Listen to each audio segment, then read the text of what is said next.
allow me to give you an example of some of why I'm convinced. Some reasons why I'm convinced he is at his most dangerous phase. Hate him you may. Not like him you may. But you have to admit that he has an excellent way of converting people who do not agree with him into his loyalists. And I will give you an example. Wengine wako tao wamewekewa mpaka viti zimepanguzwa waangalie kwa zile zenye zinakuaga ma digital signboards. Sasa imegeuzwa imekuwa ni TV, wakae chini hapo archives. Wacheni niwaambie. You might underestimate President Ruto, but this guy is putting in so much energy to keep you busy and foolish. Na huyu jamaa msipochunga atakuwa president by saa 4, hata saa 5 iko mbali. Saa 4 atakuwa amekaa president. President William Ruto has entered his most dangerous phase. And you might think we've already seen his most dangerous phase, and I will tell you you're wrong. In 2025 and 2024, June 25th protests led by the Gen Z, you might think that was when he was at his most dangerous because the government was vicious and told them. But that is where I will tell you you're wrong. Especially kama wewe ni mtu ambaye unasemanga wanta, you are wrong. Let me explain to you why. President William Ruto's most dangerous phase of politics is when he enters a charm offensive. When he sets out and puts his mind to turning the opinions and the minds of people who disagree with him. That's when he does it with listening to people. And you might think that is a light thing because right now you're so in your head and you're thinking one term is constant. You don't see what is actually happening. Allow me to give you an example of some of why I'm convinced. Some reasons why I'm convinced he is at his most dangerous phase. Hate him you may. Not like him you may. But you have to admit that he has an excellent way of converting people who do not agree with him into his loyalists. And I will give you an example. And I will not first of all go for the Johos and the Oparanyas and the Railas. Those are politicians. Those are guys who are informed by their interests. So those will come last. But let's talk about some people. Number 1, Faruk Kibet. Munajua Ruto na Faruk Kibet walitoana wapi? Because you may think they were always bosom buddies and Faruk believed in this great talent and decided to support his friend. No. When William Ruto was contesting for the Eldoret North MP in 1997, he was running against an incumbent who was Moi's friend, Ruben Chesire. And the mobilizer for Ruben Chesire in Eldoret North was Faruk Kibet. So when Ruto defeated Chesire, he went and poached Faruk from Chesire's camp and brought him to his camp, and he ended up being a 3-term MP. And let me explain why that is important. In politics, that's what happened. When you get elected, you're so keen on kufunikia mwenye umeshinda, and you forget that that person who was their mobilizer or watu wake wa ground ndo wamemweka kuwa MP so term zote. You've given them time to recuperate, time to replan and see where they made mistakes. So unashangaa kwa nini MPs wengi hawakaangi more than one term. It's because they don't consider that part of politics. But Ruto recognized, if I want to stay against someone who was an established system, in quotes, I'll get his mobilizer. Cut his legs. If you don't want a thinker to think, cut his advisors off. Look at another example, Hussein Mohamed. Nakwambia Hussein Mohamed alikuwa one of the journalists walikuwa wanauliza Ruto maswali. Unaona kabisa Ruto anaweza mpiga hata kofi. But guess who is now reading State House communique in State House as a State House spokesperson? Mohamed. Look at another person like Professor Makau Mutua. He could have sworn to the high heavens that he would never work with Ruto, but now he's heading a task force appointed by Ruto. Gabriel Oguda, who used to tell us, you will not believe, we shall be there till the end, is now part of the task force that is meant to oversee the 10-point implementation of the broad-based agenda. So if up to now you're not convinced that he's at his most dangerous phase because he's good at converting people, then you're being incredibly naive about things, right? And you're going to see him make moves now intentionally to change. Look at what has happened recently. He has been going to Chan games personally. You might not think that's a big thing, but presence and visibility in politics are a currency. People are no longer shouting one time in stadiums, right? And at this point in time, you may think that we're just going to finish with Chan and go back to hating William Ruto. But you're wrong, because there's some people who will say, at least Harambe wamesaidia, at least they've changed their lives. And someone will be convinced on that one particular thing. Another thing, ampeleka watu State House. I know people today who their profile pictures are of State House across all social media platforms because they entered a place they would never thought in life they would ever enter, right? And you're going to see other things happen towards the lead up of Mazingira Day and Mashujaa Day especially. Because even the people I know in government wanasema serikali itaanza kupendwa this month and next month kuendelea, because they are now on a charm offensive. You're going to see him consider a bit more. You're going to see his people tone down sometimes. You're going to see the usual bravado and blogging itapungua. They'll become a listen. And William Ruto convinced people to vote for him because he listened.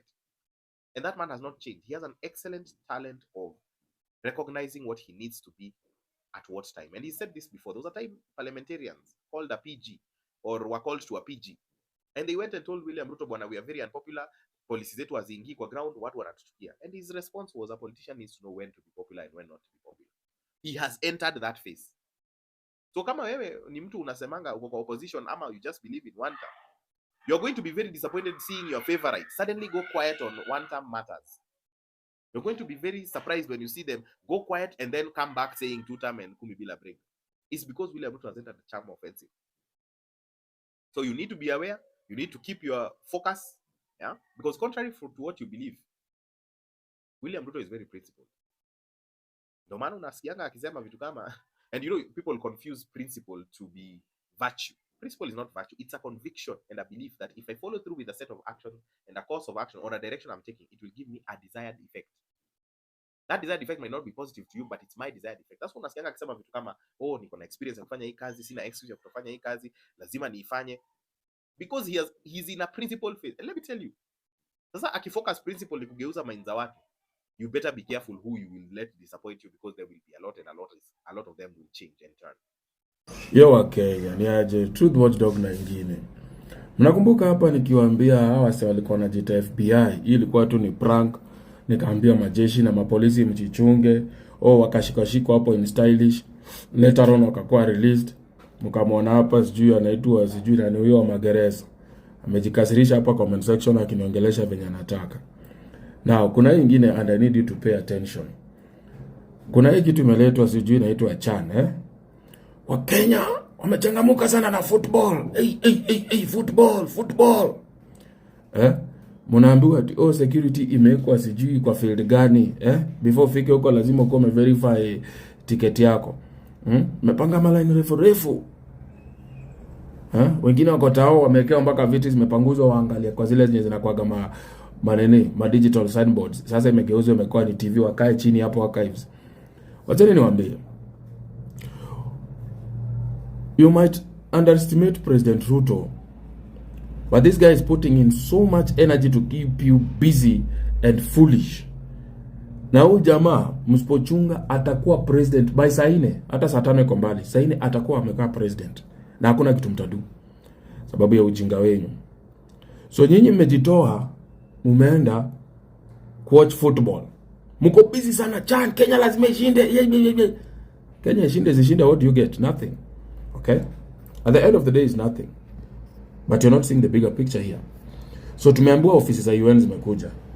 All of a sudden tumeambiwa Bill Gates analeta, ama tumuita Bill Milango, analeta na analazimisha, imagine, lazima wanawake wa Kenya wadungwe sijui kitu yenye inazaidia inazuia mimba miaka 8.